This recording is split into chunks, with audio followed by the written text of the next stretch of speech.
Баршаңызға сәлем. Бүгін сіздермен өте дәмді чебурекидің рецептімен бөлісетін боламын. Менімен соңына дейін болыңыздар. Ыдысқа жылы су құйып, тұз және сұйық май араластырып аламыз.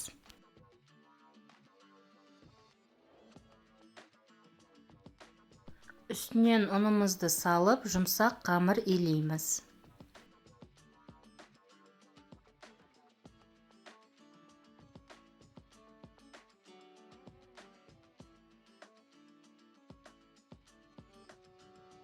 Салмасына фарш, өте ұсақтап туралған пияз, тұз, бұрыш салып араластырамыз.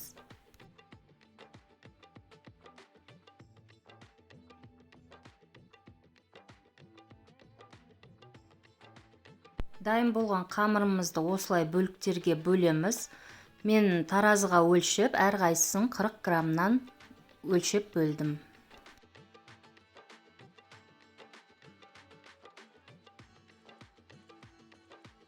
Жұқа етіп жайып, салмасын саламыз да екі шетінен жапсырып шығамыз.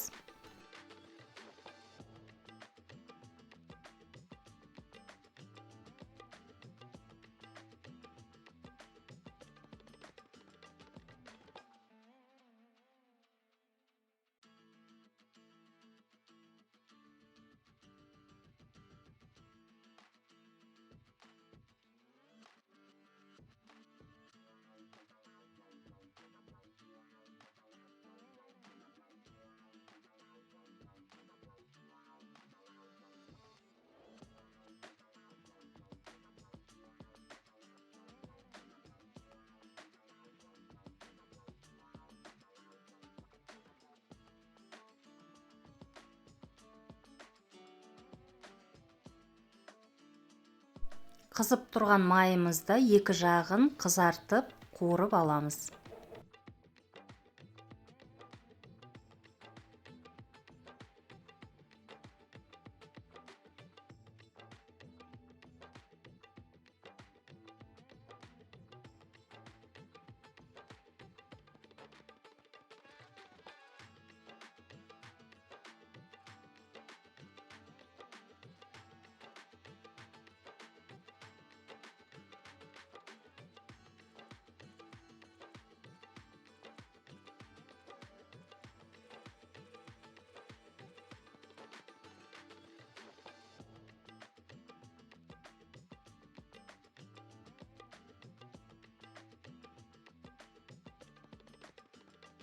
Рецепт сіздерге ұнаған болса, тіркеліп, лайк басуды ұмытпаңыздар. Сіздермен болған Динара.